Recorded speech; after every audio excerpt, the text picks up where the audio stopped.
O yan. Hehehe. Ang ganda-ganda guys. Oh, nilipay-lipay ng hangin. Yung mga flower niya. Ano bang tawag nito sa inyo guys? Yan o. Nagagandahan lang talaga ako. Mahangin dito sa amin. Nandito kami pabundok, pailog, kung saan kami nito mapadpad. Mangunguha lang kami ng... Natuwa lang talaga ako dito sa nadaanan ko. Yan o, nagsayaw-sayaw sila o. Sumayaw-sayaw na.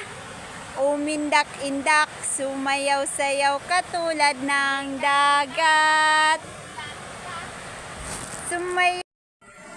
Sumayaw-sayaw katulad ng dagat. Ganda. Yehey! Ano kaya ang tawag nito? Hindi ko alam. Yan o. Yan siya o. Para siyang buntot ng kabayo. Ayan o. Ganda niya tingnan. Bye bye guys! Thank you for